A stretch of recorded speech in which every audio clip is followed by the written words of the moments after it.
It's just a gift to be alive. It's a gift to be human and to feel. This whole dimension of what it is to be human is the ultimate missing. We're missing our own essence, and it's the remembering of our freedom, of our love, of our power, of our creativity, of our worth is the joy. Most people just want to feel better. And I'm always saying, no, you just want to get better at feeling. So as you know, you wear a mask for so long, you forget who you are. What degree are you willing to have the most beautiful, loving, authentic relationship with your own true self? My most popular quote is, life will present you with people and circumstances to reveal where you're not free.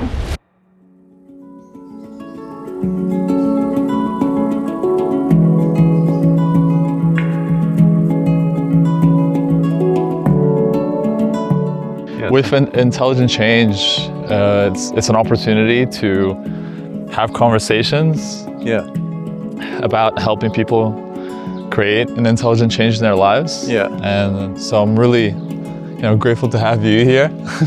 I mean, you didn't have to twist my arm to show up to this place. We're gonna have a beautiful dinner after. So I think this is the best way. Actually, before when we used to film podcasts, we would do actually podcasts and have dinner with our guests. That was actually our style. Really? I love that. Yeah. That's so personal. I've only done that with one other person. I love that. Yeah, just to make it so much, just also to get to know the hosts. Like oftentimes it's an in and out, quick conversation. And more personal, impactful. You just do things right. I'm seeing that now. Just the best of the best. I'm very, very flattered to be here, my friend. We had such a beautiful weekend. I'm happy that you came out. It was incredible. It's so good to have you here, Peter. I mean, I'm not really sure where to start, but yeah, I'm pretty content to be here with you too. We had a nice rainbow moment. We thought we died for a second. We came back to life. The Hollywood rain coming down at slow motion. And we didn't take any drugs, so no, glimpse of paradise. Just high on life at the moment. Yeah, very, especially after your weekend. That was amazing. Yeah, thank you so much for being part of the Intelligent Change Summit last weekend here in Ibiza. Yeah, it was incredible. We're here now at the beautiful La Granja in Ibiza, which is a beautiful property. We had some insightful conversations at the summit. We touched upon relationships, death. Yeah. And I want to go a little deeper on some of these subjects. Sure, happy to. One of the subjects that I want to dive into, as you know, we kicked off really speaking about, your relationship, also my relationship that I've gone through. I said we have, very similar paths in regards to our fathers passed away around the same age when we were about 17. Yeah. We've also had big heartbreak in our lives. During the summit, you kind of skipped over your heartbreak. I would love for you to dive deeper because there's many people, including myself, and I know friends in my personal life who, they can be even in a relationship, whether it be for 2 years or 10 years, and they still can't move on from that relationship. Yeah. And they feel stuck and they feel like this was the love of my life and it got destroyed and that's it, I'm stuck. So how, in yourself, how did you move past that heartbreak that you've experienced in your life? Yeah, it's definitely a trying time for everybody, but I think for that reason, it's also one of the greatest opportunities for growth, awakening, expansion. So at the time, I did not know what was about to happen, but I'm super grateful for it in hindsight. It really sort of started the trajectory of my current career. I had met someone, I was at the time training a couple of Hollywood celebrities, traveling the world, making them look pretty for their movies. So a slightly different form of transformation, a little more time required for the dense meat suit that we have. I met this beautiful girl when I was in Australia and sort of had one of those quintessential moments across the crowded room, where sort of this twin flame moment, and it's sort of undeniable. I didn't know her from a hole in the ground. All I did know is she had a boyfriend at the time, so that seemed like a pretty significant obstacle. But anyway, life saw fit to sort of get us to have a bit of time together. We chatted, and of course, being a man of integrity, I didn't cross any lines, but it so happened that a week later, a girlfriend had asked me if I wanted to come and have birthday celebration lunch with her and this other girl. So I was like, sure. So we got chatting, and this was the first time I had spent any time with her outside of the party where we met. But it was still with this mutual girlfriend of ours. And then about an hour into lunch, she had a phone call and she took it. And so she left the table, excused herself. So this is the first time in my life I've been with this one woman alone. It sounds a little melodramatic, but the first thing that I said to her was, Was there anything in particular you remembered from the other night? Because for me, there was this quintessential sort of caught each other's eyes across a crowded room. And her first response to me was, I just wanted you to pick me up and take me away. It sort of sealed her fate, our fate at that moment. So Mm. again, just out of respect to the fact she was in a relationship, nothing transpired, but we had sort of already established this very strong connection. As life would have it, certain things unfolded, and she ended up, it was a few weeks later, but she ended up realizing that relationship didn't serve her very well, and perhaps I was a little bit of a catalyst for her to see something new. And so we started a relationship. It was great. And then she traveled the world with me. And so to cut to the end of the, your question and the breakup, about a year and a half later, we were then living, I was based in Los Angeles at the time. And one day she came up to me and said, she was going to leave. It was too much. In fact, her actual words was, the love is suffocating. And at the time, I didn't really see that being a problem. I thought that actually sounds like a good situation to have. There's so much love. In hindsight, I really saw that it was precisely what she said. It was a little all-encompassing. So I fell apart and was calling all my friends, how do I win her back and all the things. And I'd never really had a relationship to that depth of connection. So weeks went by. We were in touch for probably the first 2 weeks. And then I was getting all the counsel from whatever good friends I could. And I was sort of, a little down, as you expect, and there was the loss and the grief and the sadness. And then about 5 weeks went by, and I'd had these incessant questions going around that were quite literally keeping me up at night, where it was, where is she? Will I see her again? Does she have a boyfriend? Will I find love like that again? And these sort of incessant, almost, pretty unanswerable questions. One day, I was just sitting in this tiny little rent control apartment in Santa Monica, and I got the answer to all the questions simultaneously. Where is she? Will I see her again? Is she dating someone? And will I find love like that again? And it was these 3 simple words of, I don't know. I don't know where she is. I don't know if she's dating anyone. It was just so categorically clear.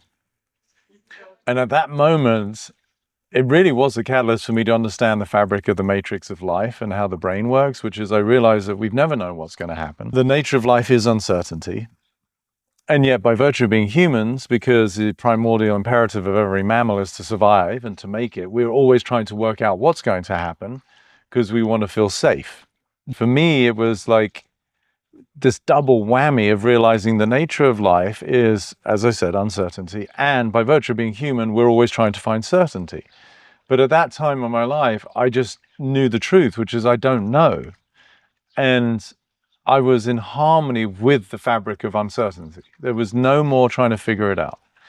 And I felt a freedom that cascaded through my system like I'd never witnessed before. I didn't even know it was possible because I was still within my own survival mechanisms and coping strategies of every human being. I then learned the love suffocating comment was really a reflection of the fact that my deep fear of loss, because like we discussed, your dad dies, my dad dies. My mom dies when I'm 7, so both my parents die. I'm an only child, orphaned.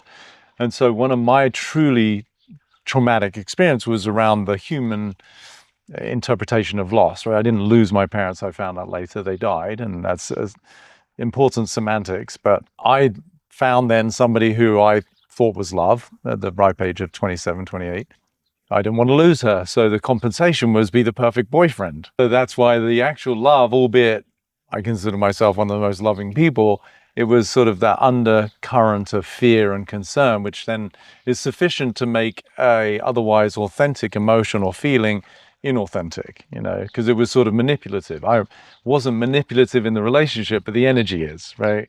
Because it was more like, well, I really love you, but I'm also scared of losing you. So it was a little too efforting. So when I saw all of that transpire and unfold like right before my eyes with the I don't know, the relief was like, I can still feel it. It was just staggering. And the sort of cherry on the top of this whole experience for me was within 15 minutes of me having the experience, she calls me, and I haven't spoken to her now for 5 or 6 weeks. There's been no communication whatsoever. And now she's crying, saying she misses me so much. And she couldn't have been further. She was at the Antipode. I was in LA, she was in New Zealand. I have no idea how she got there, but it was staggering, and to me really spoke to the power of entanglement, because that, unbeknownst to me, was the first time that I'd actually become available.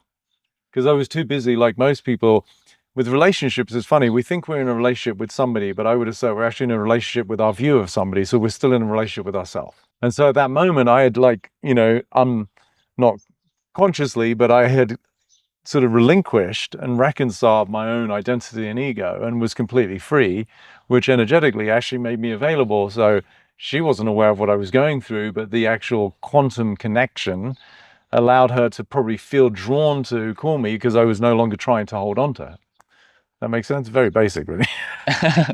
All right. Now, I think there's so many Yeah. touch points we can go on. And the thing that I'm most interested in, because that recently, I'll say, happened to me from the other side, where Yeah. when from either party, once we find that love that we haven't experienced before, and we're like, wow, Yeah. this is incredible. It feels, Yeah. and it's really a reflection of the love that we have inside of us, 100%. that the person may be Yeah. sparking. Yes. However, we start associating that love being attached to that person. Yeah. And then that attachment that keeps growing and that loss of fear is what actually then drives you towards that loss. Yeah, of course. Self-fulfilling prophecy. And Yeah. so I'm curious to your thoughts of how does one navigate this idea, even if you're lucky enough to be in a relationship or Yeah. find love, Yeah. that you actually don't scare away with too much of your love and being too excited that, Yeah. oh, this is so incredible, I love you so much. It becomes all consuming, entangled, as you said. Yeah. So how do you control those feelings, or do you control them, or how does one actually navigate those intense feelings of love? It's a great question, and I don't think you do until you know what's going on, right? Like I wasn't sufficiently aware at the time that I was doing what I was doing, and I was a really nice guy. Like I wasn't abusive, I was kind, I was generous, I was giving, I was genuinely loving. But it's just that little undercurrent of survival and fear that we all have by virtue of being human.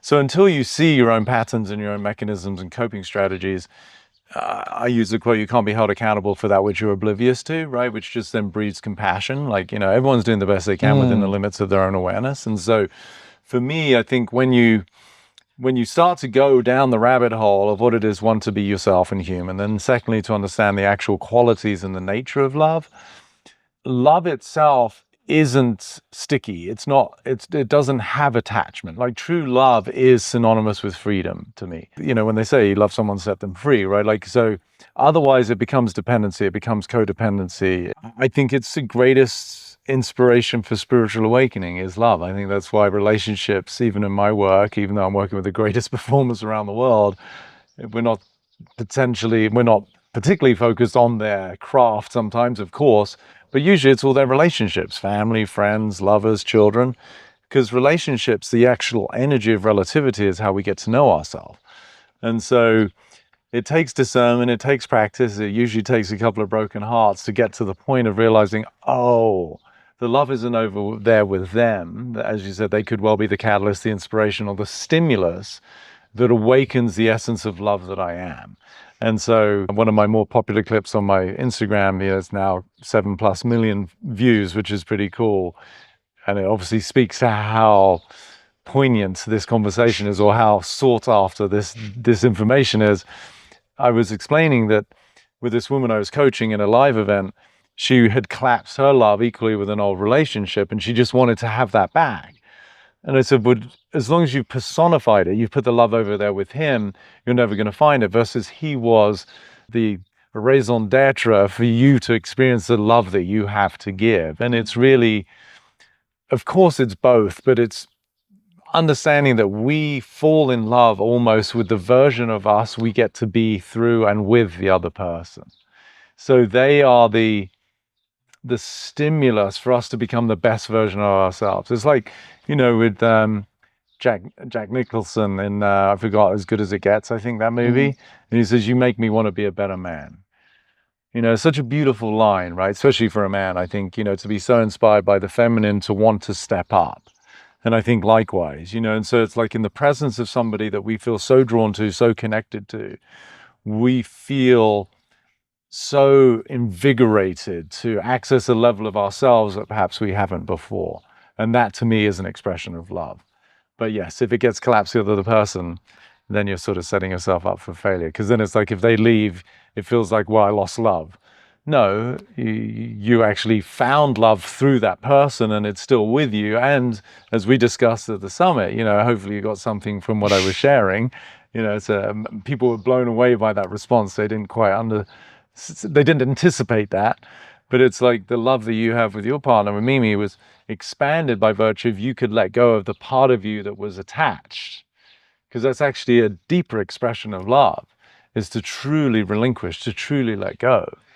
And you're going to go through this again as a father, right? Because at some point, your daughter is going to get to that point where she's going to go off and she's going to get her heart broken. She's going to go to college. She's going to, and you're going to have to constantly revisit this deepening of love and trust to allow her to go and to leave the comfort of your wing and your protection and your home. And so likewise in relationships, if you truly feel love for somebody, as I've had to educate many of my male friends, then you really want what's best for them. And sometimes that might mean a choice that doesn't involve you, and that's hard.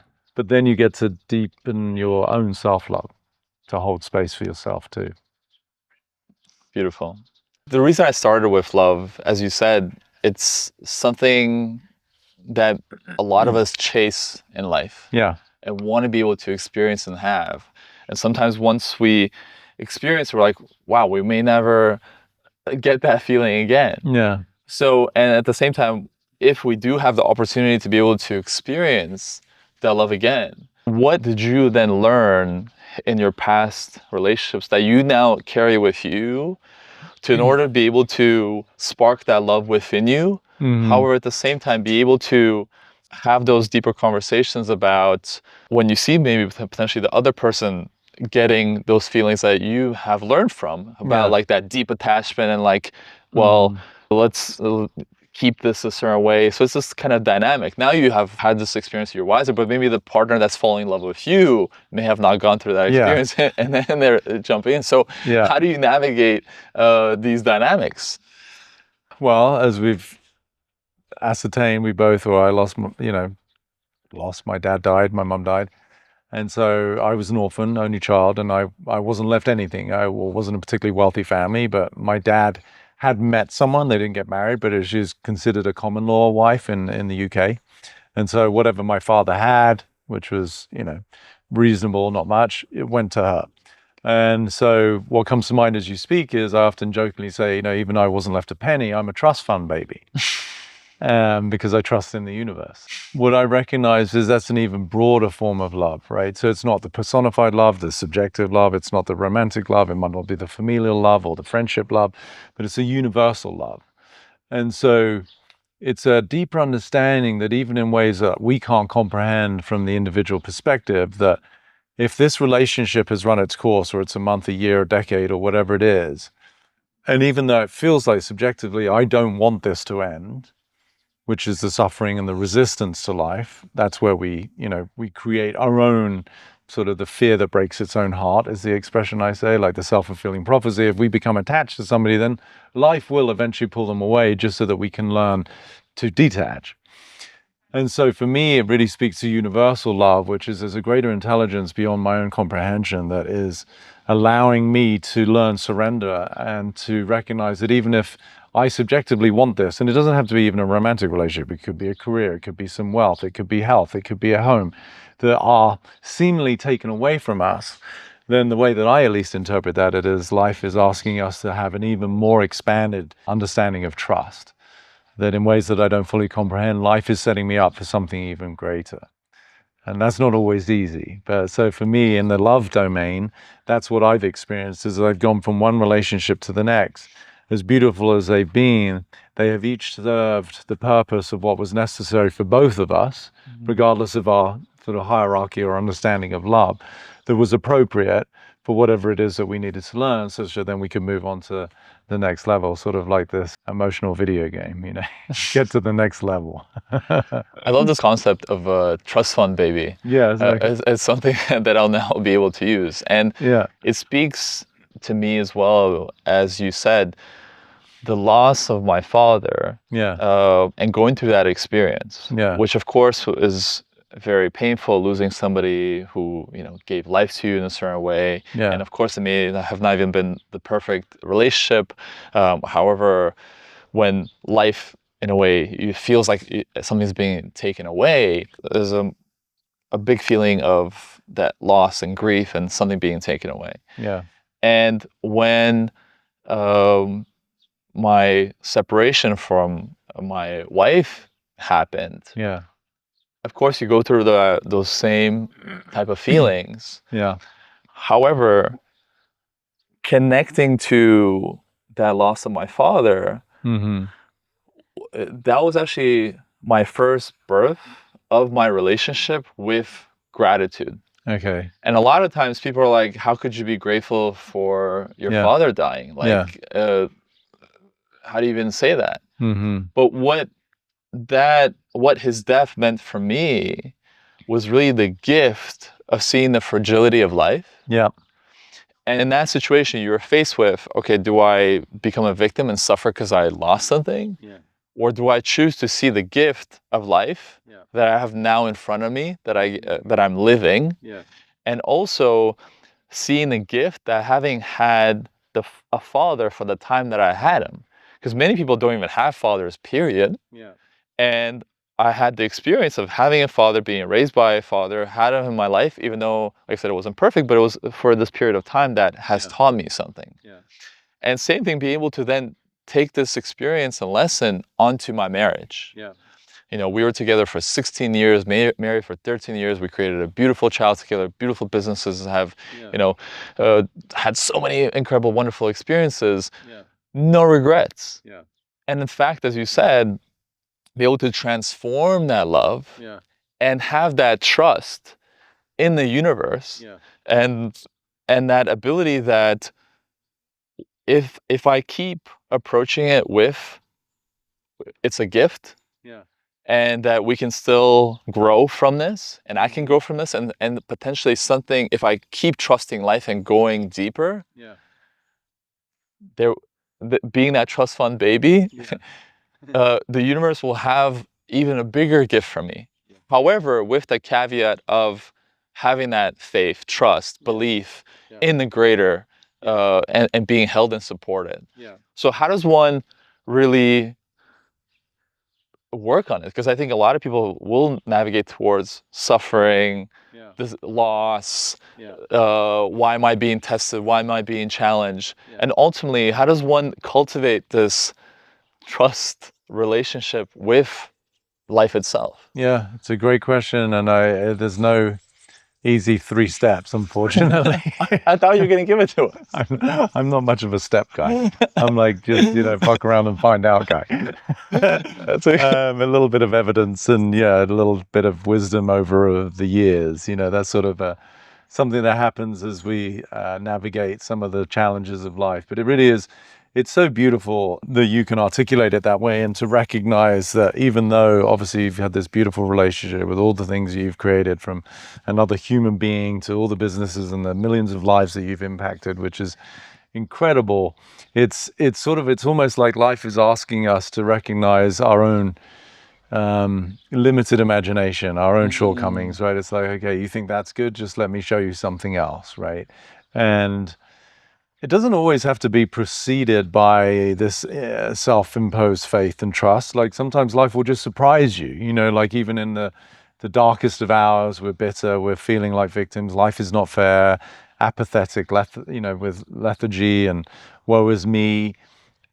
Life is extraordinary in the way that even in that space, that it will sometimes just ignite, even with our own resistance. Like, there's a lot of people who would want to say, well, no, this is too good to be true, just so that they can, be self-righteous about their failures or why life isn't fair. But life has a funny way of like just sort of reminding us that we're really beneficiaries. And I think one of my favorite forms of alchemy, because I talk about these two distinct worlds, right, in my work. I'm taking people from what I call this sort of 1.0 mindset that currently exists, where people are just really in a state of survival. They're living through the lens of subconscious limitations that create the fundamental emotion of fear, that give rise to overall suffering, disease, and dysfunction. Sort of they're the main buckets of the human experience right now. And then there's all the myriad of ways that experts try and come up with solutions, or we better our life through whatever means of escape.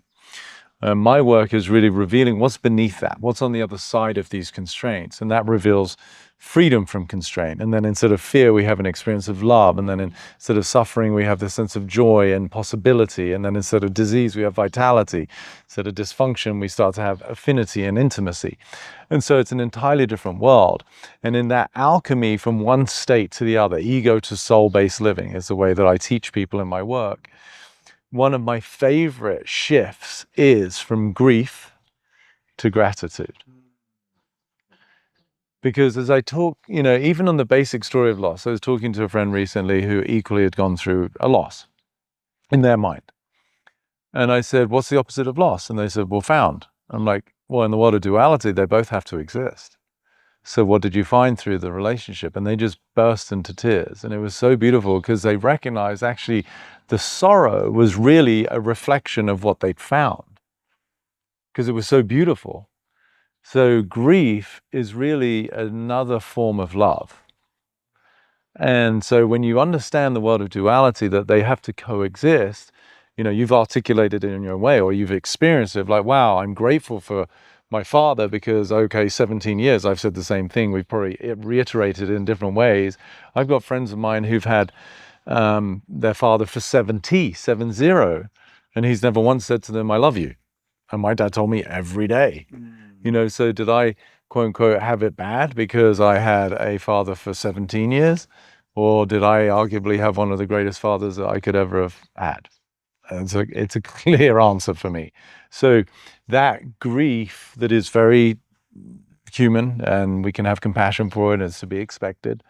The transmutation of that, the metamorphosis of that into an overarching feeling of like, wow, the fact that I even got to experience love, romantic, familial, father, whatever it is something that I feel blessed. Like, it really becomes a much more all-encompassing experience of realizing it's just a gift to be alive. It's a gift to be human and to feel. I can remember one of my very early talks, this is now going back a long time, was in a little yoga studio, and I was talking about relationships. And I said, when you really break it down, one of the greatest aspects of being human is that we get to feel. We just get to feel. And yet, the irony, the juxtaposition is that most people are just so scared to feel. Right? And that's why I think, like, we love watching movies. People vicariously get to experience anger and lust and joy and frustrations through the, celluloid, whoever's acting, who's willing to go there in their own vehicle of self-expression, and it's like, but in life, like, just to feel love. I mean, what a beautiful experience, right? And then to feel grief on the other side, to me, is, as I said, it's an extension of love. It's on the continuum. It's just in a different form. I think I even shared in our talk, at the summit, what I realized by looking at a picture of me as a little kid in a onesie, as a black and white, and my mum is standing behind me, kind of ushering me towards whoever's off frame, which is clearly my dad. And I could see the excitement of this little boy, And my dad went to work on the boats, which is how he passed. And he was sometimes gone for a few days. And so this is probably the reunion of me with my dad. And the joy and the excitement to me as I witnessed that was like, wow, there's something beautiful about missing somebody as an expression of love. And so for me, this whole big game, this whole dimension of what it is to be human is the ultimate missing. Because we're missing our own essence. And it's the remembering of our freedom, of our love, of our power, of our creativity, of our worth is the joy. Whilst we've, for the most part, been bamboozled by our inadequacies, our insecurities, our feelings of scarcity, and it's like, oh, wait, no, I'm an expression of the divine. And that's so cool to remember. And one of the greatest ways to access that is falling in love with somebody. Beautiful. One of my biggest realizations that I had in my life is understanding that life itself is an emotional experience. Yeah. And you'll experience all sort of different types of emotions, whether it be ecstasy, grief, depression, joy, happiness, excitement. There's so many different variations of emotions that we experience. Yeah. And there are no good or bad emotions. They just are. And that's what makes, as you said, the duality of life so beautiful, is the duality that exists. Yeah. However, we often get attached towards, oh, I just want to experience these good emotions and I don't want the bad ones. So like, how do I stay there? And oftentimes when we avoid the so-called bad emotions, then the good ones actually are harder to reach in some ways. Yeah. So how is one then accept this duality of life beyond, as I said, attachment towards feeling love all the time or feeling excitement all the time, and be able to accept and trust in this process of life, and be able to be excited by the challenges, by all the things that come our way, because this experience of life will bring all different types of emotions towards us. For sure. I mean, the first thing I often, as an expression that comes to mind in response to your question, I said, most people just want to feel better. And I'm always saying, no, you just want to get better at feeling. Rather than trying to feel better, just get better at feeling. Right? And so to me, it really speaks to the ability to become an expanded enough human being that you can make space for all of it, because it's all there regardless. You can't not have the feelings, we're sentient beings. It's just the degree to which we've been conditioned through life, through childhood predominantly, to suppress, repress certain feelings. They're not good, they're not appropriate. Boys don't cry, be quiet, go to your room. And there's this sort of over time, and it happens progressively, and it becomes accumulative, and so it becomes even more in depth usually by the time you get into your teens and then your 20s, and before you know it, you're in a relationship in your 30s and you don't even know how to express a feeling anymore because you've learned to numb that part of you. And so it is sadly part of the societal conditioning that we all go through, and so I think it's the undoing of that. Like you've heard me say, I don't solve problems, I dissolve them. So it's the dissolution of the obstacles that are the impediment to the way that we naturally want to feel. And I've had so many experiences of that myself where I can remember particularly I was in London. It was when I was doing body transformations for these actors. We were shooting a big film in London with Stanley Kubrick, which was a cool experience. And so I reconnected with some of my friends from college, from university. And one of the girlfriends of mine, we were at a bar. There's about 5 of us just at a pub, British pub. And she got a phone call. And she was talking for a minute, and then she just started to bawl her eyes out. And her face kind of went a bit pale, and she kind of said her bits and pieces, hung up, and then she shared with us that her grandfather had just died. And I knew her very well, and her dad was beautiful, but maybe not the most emotionally available or self-expressed. And yet she clearly, as is often the case, a grandchild with a grandparent, they have this sort of, there's a much more loving bond there, right? And so she was very close to her grandfather. And I can remember distinctly, and it might seem strange, but I was standing opposite, about as far as you are from me, and she was bawling her eyes out. And most human beings' reactions or responses to that is like comfort, and they're there, it's okay. And mine was jealousy. Like, and not like a strong jealousy, but like it was a beauty. There was a beauty in the depth of her capacity to feel. And it still gives me tingles right now just thinking about it, because it was so authentic, right? That she didn't take into account her surroundings with friends in a public space, in a pub, which could have easily, very quickly, through the processes of the mind, been like, okay, well, I'm not going to fully cry here. It was just gush, like unresisted, uninhibited self-expression. And that to me was one of the things that taught me to never hold back. Like, because an authentic feeling, and I make a subtle distinction, you're talking about emotions. And for me, feelings are natural. Emotions tend to be more associated with the ego or the identity. They're accumulated over time. So when someone gets emotional, you think like anger and frustration, even the depressions of the world. And I often say, emotions are feelings that have been accumulated over time. And so the more adept and proficient we get at being fully self-expressed in the moment, the difference between what I call a response versus a reaction. A response is a very present state feeling. Like I'm responding, responsible for the moment. Whereas a reaction is something that it's a reaction. So you talking about your partner, Mimi, and to what degree did those feelings that came up really were emotions that were somewhat maybe still stuck from perhaps not fully processing the passing of your father.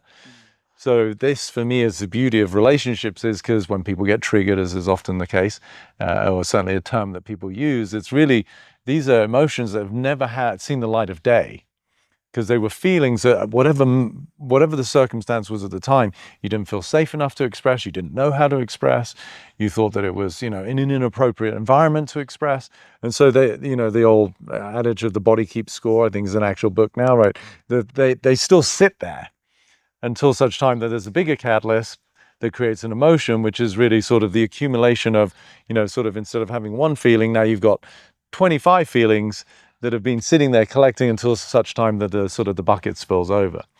And so I think, long-winded answer to your question, but I feel like that's a practice. It's just something that takes a while for somebody to become sufficiently comfortable in their own skin, which goes back to what I was saying earlier about real self-love, is that I'm human, and hopefully, by virtue of being human, I'm doing the best I can. I'm not a bad person. I don't wish ill on anyone. I'm not trying to control or manipulate the world as some people seem to be. But if you're just you and you honor yourself, you respect your own being, your own wellness, your own vitality, then it really is a form of responsibility to express yourself authentically at all times. And certainly if you want to have powerful relationships. I can remember a very big sports athlete went through a pretty public separation. And I was working with some of the colleagues, and he said, how would you help them if they were to reconcile the relationship? And I said, well, by first of all saying they didn't have a relationship. He's like, well, what do you mean? They've been married for X amount of years. I said, yeah, but they clearly didn't have a relationship if what he was cheating. If that was going on, there's a lie. And if ever there's an inauthenticity or there's a pretense between people, then you're not actually related. And so if somebody's committed to relating to life properly, fully, romantically, familial, friends, professionally, then you have to commit to being fully honest. Otherwise, you don't have a relationship. It's subtle, and humans do it so regularly that they think lying is okay or it's normalized. But it's the obstacle to fully embodying what it is to relate to anyone and life itself. That's why nature's so powerful. Like, nature doesn't have a pretense. It doesn't lie. It's just, this is it. There's violence with animals being torn apart by other animals. And it's like, there's no P's and Q's and politeness. It's just like, whatever has to happen. And so obviously as humans, we become conditioned in the airs and graces and the way that we feel we're supposed to behave, the sort of the fitting in, the belonging, the way that people are so preoccupied with how they occur to other people or how they appear. And before you know it, it's like, there's a great line in V for Vendetta where Stephen Fry says, you wear a mask for so long, you forget who you are. And there's such a lot of truth in that. I love it. One of my last questions, our company is called Intelligent Change, so is this podcast. As you said, that ability to be able to take off the mask. Yeah. And so many of us are wearing the mask, and we may not even know that we're wearing the mask. Yeah.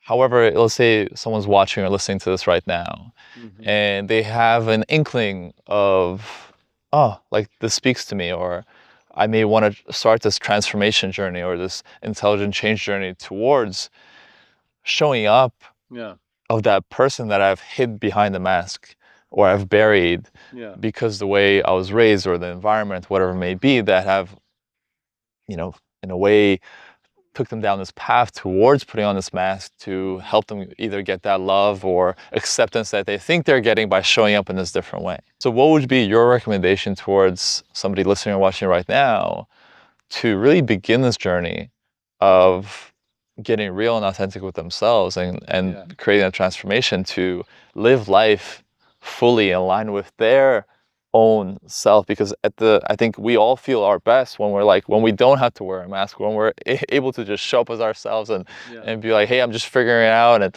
and accept ourselves and have that self-love. But where can one begin that journey? It's such a beautiful question, and I would say and argue it's actually the biggest opportunity, but simultaneously the biggest obstacle for a human being, which is lying. So, meaning we learn to lie as a form of protection. So, you're a father, and so at some point, I'm sure you've recognized that your daughter lied about something. And those lies become increasingly insidious as we get older, and especially as we get more intelligent, to the point that we are lying to ourselves and we've bamboozled ourselves that we've forgotten.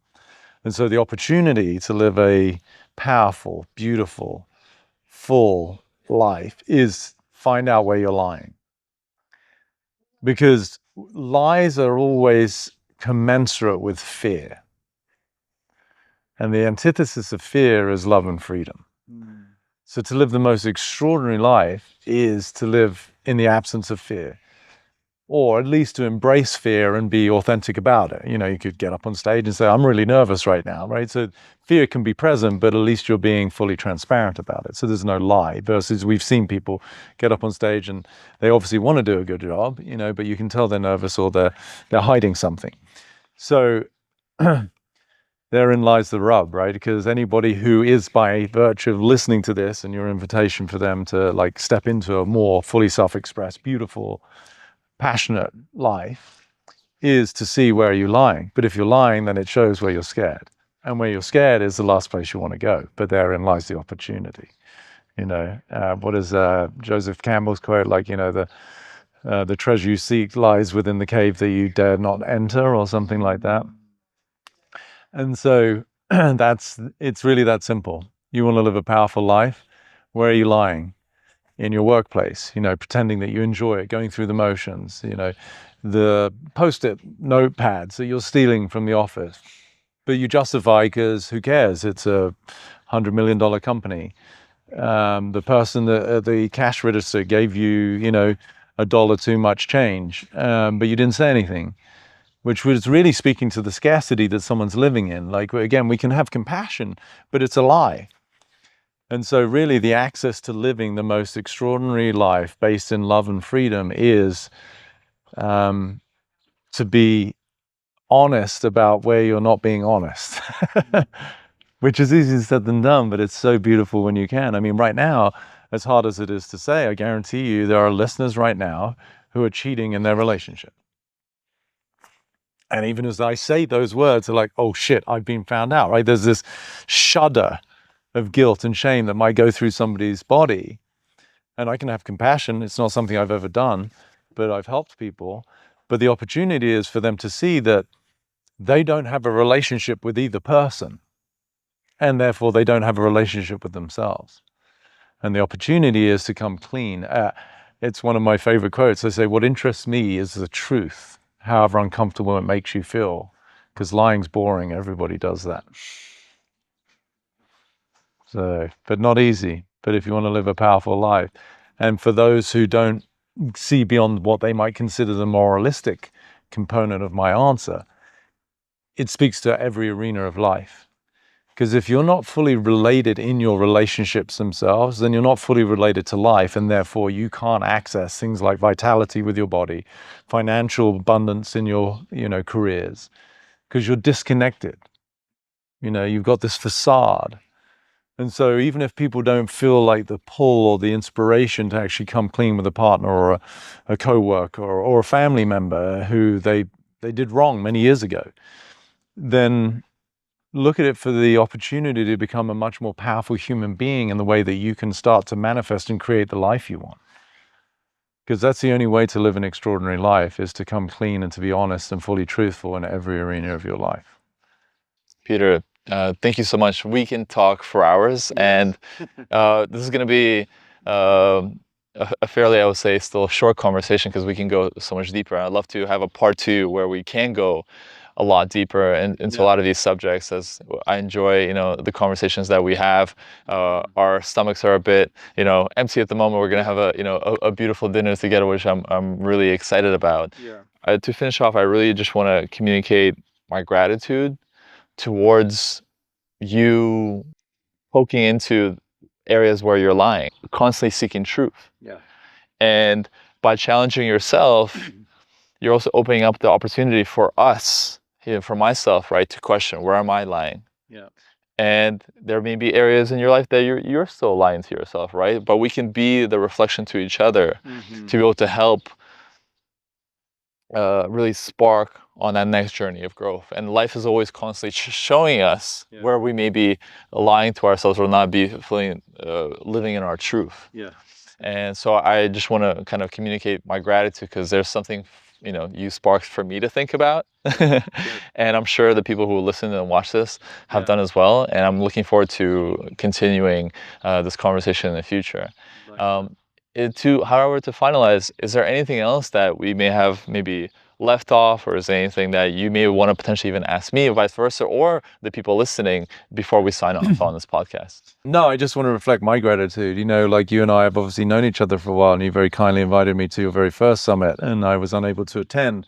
But it's been such a joy. I really want to express that. And I sort of spoke in front of the group. I wanted to truly acknowledge you as a being, as a man, for what you've created and the opportunity you've given me to have a platform, even on this podcast, but certainly in the summit, to share something that I'm super passionate about, that I'm inspired by, that I get inundated with so much love and gratitude for the people's lives that I get to impact, which is so beautiful. And it's only courtesy of people like you that create a forum for me to step into. So I just want to express my gratitude too, because I hope this is, as they say at the end of Casablanca, the start of a beautiful friendship in more live experience, right? Yes. Versus an occasional text or DMs. So thank you, for who you be and the way that you've allowed me to show up here today as well. And I definitely look forward to continuing the conversation. Looking forward to it. I will add to your question, because lies so oftentimes get misconstrued as just like, okay, you're cheating on a spouse, you stole money from the workplace, very categorically clear lies. But the subtler lies that are harder to catch is, where are you lying to yourself? Even in a marriage, you're saying that you're okay with something, and it could be as benign as, you're going to go to this dinner party, or you're going to go to this restaurant, and you go along with it. And there's this sort of energy of compromise. And so that's another form of lie, where you're not honoring your own truth. And it's not to create contention or like conflict with a partner, where you're like, you're arguing about a dinner reservation. It doesn't have to be that dramatic, but still to be truthful about things, because there's so many human beings who have learned to compromise themselves, because oftentimes kids were seen and not heard, and you become the good boy or the good girl. And so I think those are the subtle lies that are worth investigating, kidding ourselves that we're okay with something, even going up to somebody who you might feign interest in, but really there's some sort of underlying agenda, because maybe they have a big business and you're hoping that you'll get a contract, or maybe that they know somebody who's famous that you want. It's all human, and it's sort of semi-innocent, but I just still invite people to just be categorically honest. Humans really respond well, or at least better, to people who are authentic. And I recently saw a quote where, we started with love, which is beautiful, and now we're sort of wrapping up with authenticity. And to whatever degree it's true, I don't know. But like David Hawkins had that scale of consciousness, right? And love was sort of considered the top. But I saw recently that actually in a MIT study or something, they recognized the actual vibration of authenticity is something like 40 times stronger than love. Isn't that great? Yeah. And there's something that we as human beings, and I'll wrap up on this because the thought came to me with the previous question and I forgot to bring it up. I always found it fascinating. There's something about what it is in the wiring of a human being that we always know when we're lying. It's almost like the backdrop of what it is to be us. Well, we could bamboozle the world, right? And we could argue that politicians and people have done it for decades and centuries, right?